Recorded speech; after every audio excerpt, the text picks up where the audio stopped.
For decades, we've all been handed the same golden rule for career happiness. Follow your passion, right? It's on every graduation card, it's in every big keynote speech. But what if that simple, well-meaning advice isn't just a little off, but is actually holding you back? Today, we're going to tear that idea apart and build a much better map for finding work that truly matters. And this is the quote that pretty much sealed the deal for our entire culture. When Steve Jobs said this back in 2005, it became the ultimate commandment.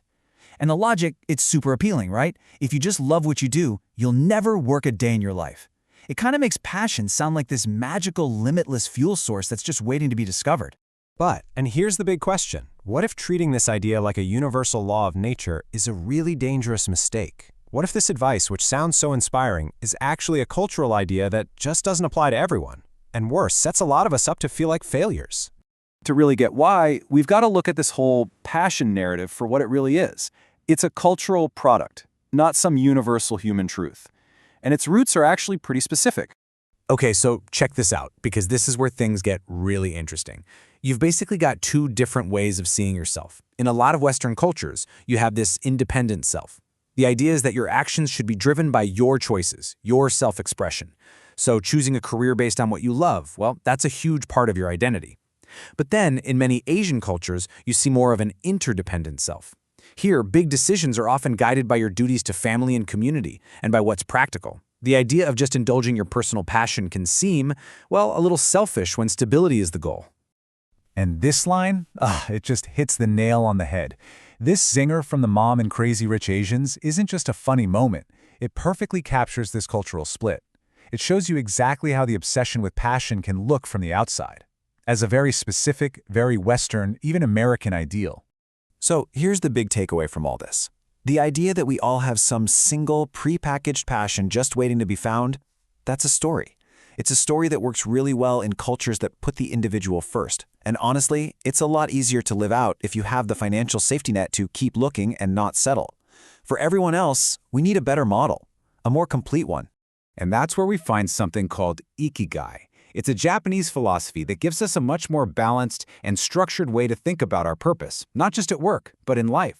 It's not about finding one thing, it's about finding harmony between several things. So let's just break that word down for a second. Iki means life, and gai, that basically means value or worth. So Ikigai is literally your purpose for existence or your reason for being.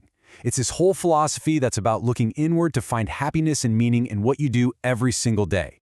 So, how do you find it? Well, Ikigai is built on 4 really basic but profound questions you have to ask yourself. First, what do you truly love to do? Second, what are you actually good at? What are your real skills? Third, what can you realistically get paid for in the world? And fourth, and this one's huge, what does the world need that you can offer? This is where it all clicks together and gets really powerful. You see that whole follow your passion idea? That only covers this first box, the sweet spot between what you love and what you're good at. But Ikigai shows us that's just a tiny piece of the puzzle. When you combine what you love with what the world needs, you get a mission. When you combine what you're good at with getting paid for it, that's your profession. Think of a really talented programmer who makes a great living. And when you combine what the world needs with getting paid, that's a vocation, like a social worker. A profession is about cashing in on your skills. A vocation is about meeting a need and getting paid for it. But the real magic, the true, lasting fulfillment, that's Ikigai. And it's found right there in the middle, where all 4 of these circles overlap. It's that incredible place where your personal joy, your skills, your ability to pay the bills, and your impact on the world all come together. That is a way stronger foundation for a career than just passion by itself. All right, so if Ikigai is our map, our big picture guide, how do we know if we're actually on the right road day to day? Well, this is where the psychology of flow comes in. It's the actual feeling you get when you're deeply engaged, and it's a powerful clue that you're in that Ikigai zone. I'm sure you know this feeling. Flow is that amazing state where you're so totally absorbed in what you're doing that everything else just melts away. You're laser focused, time gets all weird, and the work itself is its own reward. It's that awesome feeling of being in the zone. Now, we usually think flow is just for those huge epic moments, right? The coder solving an impossible bug, the artist finishing a masterpiece. But what if that's not the whole picture? What if we can find that feeling in places we never expected? Well, it turns out research shows something pretty fascinating. There isn't just one kind of flow. There are actually two. Balanced flow is the one we all know. It's when a tough challenge meets your high skill level, like trying to summarize a dense, complicated report. But there's also something called automatic flow. This happens when the challenge is low, but your skill is high. Think about methodically organizing a giant spreadsheet. It's routine, it's effortless, but you can get just as lost in it. And look, this isn't just some abstract idea. It's backed by actual data. A study hooked up knowledge workers to sensors and found that both kinds of tasks could get people into a deep state of flow. The hard research task, no surprise, scored high on things we associate with balanced flow, feeling challenged, feeling enjoyment.